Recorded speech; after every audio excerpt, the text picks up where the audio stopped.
Hey, Northbrook fam. Just wanted to shoot a quick video as promised about community groups and our plan to roll those out even now in the midst of all that's going on. One of the things that is happening in me, and I pray it happens in you, as we're experiencing really some isolation and not getting to see each other in person and hug and hang out and all of that, what is growing in me is a holy anticipation for when we get to do that. So when we get to do that on Sundays, and I would still probably not choose any of this, obviously, but I do even wonder how much sweeter that launch Sunday will be when we get to gather in person. But then also as community groups, when we get to start to gather in person.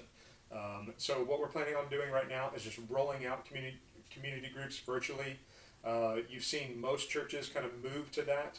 They've started trying to hang out in smaller groups, and now pretty much everybody is launching basically virtual community groups. And so when we were able to do this, in the last couple months, we've been meeting with community group leaders, talking about the vision and hopes for community groups at Northbrook. We've talked about that with the launch team on those launch team nights. But just a reminder, we want our community groups to be about mission and care, about sharing the gospel through word and deed and caring for one another. And to pursue those, we practice three things. We practice rich hospitality, we practice gospel conversations, and we practice honest prayer. And so what you're going to receive today, along with this video or shortly after this video, is a guide that kind of walks through all of that, some questions that go along with that guide that your community group leader will help facilitate and walk you through as you begin to gather. And then you're going to get a link where we keep all of our group information on PCO to PCO groups. It's a public link that you can see roughly the general area of all of the groups, all 7 groups that we're launching, and then the times and the days and times that those groups meet. And so what you're also going to receive is like a potential roster, because we thought about just giving you that link and everybody just go to the group that makes sense for them. But we want to have some kind of strategic organization to it, even as we think about being on mission together and caring for one another. Obviously that happens best in kind of life on life discipleship situations, and that happens best when you can go and be a part of a group that's closest to you, that obviously meets on a night you can meet.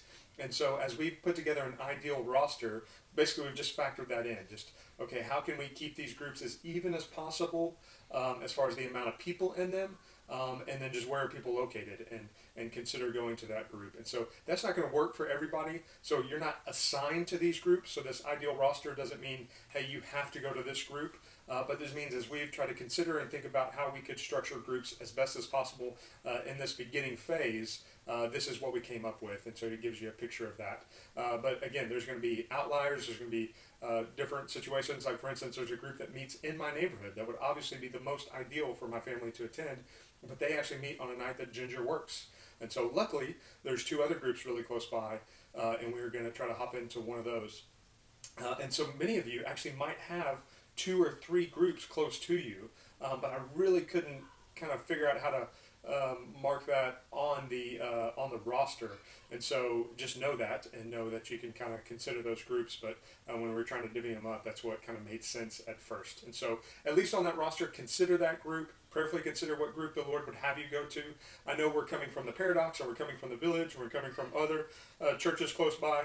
And so, and I know there's even this pull in us to just do what we have been doing. And to be honest with you, that may be what the Lord has for you. But at least consider, might He have something else for you?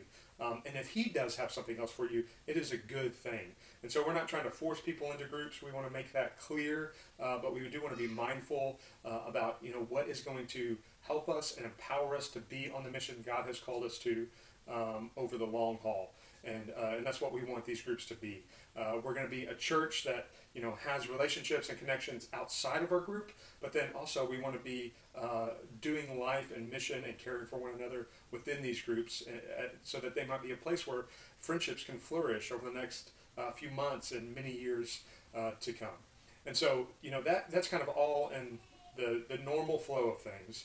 And so right now, as we gather virtually, there's just a couple things to consider. One, if you're not technologically, you can try to say that, advanced, or they just struggle with that, we'll walk with you, we'll help you, we'll call you on the phone to try to get you sorted. But then also, even if we are pretty familiar with those things, it's just going to take probably the first 10 to 15 minutes of probably the first 2 or 3 groups to kind of get sorted virtually, and what it's going to look like to meet together in that way.